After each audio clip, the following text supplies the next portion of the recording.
ಎತ್ಕೊಂಡ್ ಬಂದಿದ್ದೀರಲ್ಲ, ತಗೊಂಬನ್ನಿ. ಇರು. ಇದ್ರದ್ದು ಬೆಲೆ ಎಷ್ಟು? ಅದ್ರದ್ದು ಎಷ್ಟು?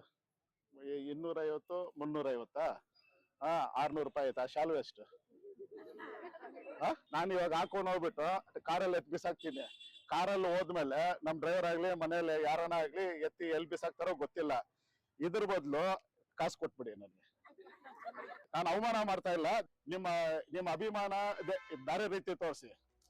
ದಯವಿಟ್ಟು ಪೇಟ ಹಾಕೋದು, ಟೋಪಿ ಹಾಕೋದು ಅವೆಲ್ಲ ನಿಮ್ಮ ಯಾರು ಬರ್ತಾರ ಬಿಳಿ ಪ್ಯಾಂಟ್ ಬಿಳಿ ಶರ್ಟ್ ಹಾಕೊಂಡ್ ಬರೋರ್ಗೆ ಅವ್ರಿಗೆ ಹಾಕಿ, ನನ್ಗೆ ಹಾಕಕ್ ಬರಬೇಡಿ. ನಾನು 22 ವರ್ಷದಿಂದ ನಿರಂತರವಾಗಿ ನಾವು ಸೇವೆ ಸಲ್ಲಿಸ್ತಾ ಇದ್ದೀವಿ.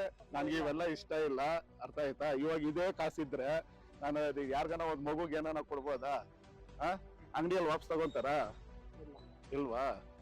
ಇವಾಗ ನನ್ ಮೈ ಮೇಲೆ ಕೂಡ ಹಾಕಿಲ್ವಲ್ಲ, ದೇವಸ್ಥಾನಕ್ಕೆ ಕೊಟ್ಬಿಡ. ಈಗ 20 ವರ್ಷದಿಂದ ನಮ್ ಲಾರಿ ಗಲ್ಲಿ ಎಲ್ಲ ಸುತ್ತಿದೆ. ಇಲ್ಲಿ ಕುಡಿಯೋ ನೀರಿಗೆ ಗಲ್ಲಿ ಎಲ್ಲ ಸುತ್ತಿದೆ. ಆದ್ರಿಂದ ನಾವು ಇಲ್ಲಿ ಬ್ಯಾನರ್ ಹಾಕ್ಬೋದಾಗಿತ್ತು. ಈಗ ಬ್ಯಾನರ್ ಹಾಕಕ್ಕೆ ಹಣ ಎಷ್ಟು ಖರ್ಚಾಗುತ್ತೆ? ಒಂದು ಬ್ಯಾನರ್ ಇವಾಗ ನಾನು 800 ರೂಪಾಯಿ ಹಾಕ್ಬೋದು, ಇಲ್ಲಾಂದ್ರೆ ರಿಂಗ್ ರೋಡ್ ಅಲ್ಲಿ ಹಾಕ್ಬೋದು. ಇಲ್ಲಿ ಬ್ಯಾನರ್ ಹಾಕ್ಬೇಕಂದ್ರೆ 15ರಿಂದ 20 ಸಾವಿರ ರೂಪಾಯಿ ಆಗುತ್ತೆ. ಇದೇ ಬ್ಯಾನರ್ ಹಾಕಿ ನಾನು ಪೆಂಡಾಲ್ ಹಾಕಿ ಇವೆಲ್ಲ ಮಾಡೋದ್ರಿಗೆ ಎಲ್ಲ ಒಂದು 35, 40 ಇಲ್ಲಾಂದ್ರೆ 50 ಸಾವಿರ ರೂಪಾಯಿ ಇಟ್ಕೊಳ್ರಿ. ಅದೇ 50 ಸಾವಿರ ರೂಪಾಯಿ ಇದ್ರೆ ಇನ್ನ 5 ಜನ ಮಕ್ಕಳಿಗೆ ನಾನು ಸ್ಕಾಲರ್ಶಿಪ್ ಕೊಡ್ಬೋದಲ್ಲ.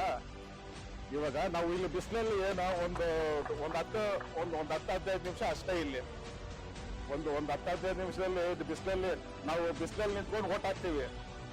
ಇವಾಗ ಬಂದಿರೋದು ನಾನು ನಿಮ್ಗೋಸ್ಕರ ಬಂದಿರೋದು. ಒಂದು 10-15 ನಿಮಿಷ ನಿಂತ್ರೆ ಏನೂ ಆಗೋದಿಲ್ಲ ಅಲ್ವಾ? ಇಲ್ಲಿ ನಾವು ಪೆಂಡಾಲ್ ಹಾಕಿ ಒಂದು ಬೀದಿಗೆಲ್ಲ ಬ್ಯಾನರ್ ಹಾಕಿ ನನ್ನ ಫೋಟೋ ಹಾಕಿ ಅವೆಲ್ಲ ಮಾಡಿದ್ರೆ ಹಣ ಖರ್ಚಾಗುತ್ತೆ. ಅದೆಲ್ಲ ಏನಂದ್ರೆ ನನಗ್ ಪಬ್ಲಿಸಿಟಿ ಆಗುತ್ತೆ. ಆ ಪಬ್ಲಿಸಿಟಿ ನಮ್ಗೆ ಅವಶ್ಯಕತೆ ಇಲ್ಲ. ಇಲ್ಲಿ ಹೂನಾರ ಎತ್ಕೊಂಡ್ ಬಂದಿದ್ದೀರಲ್ಲ,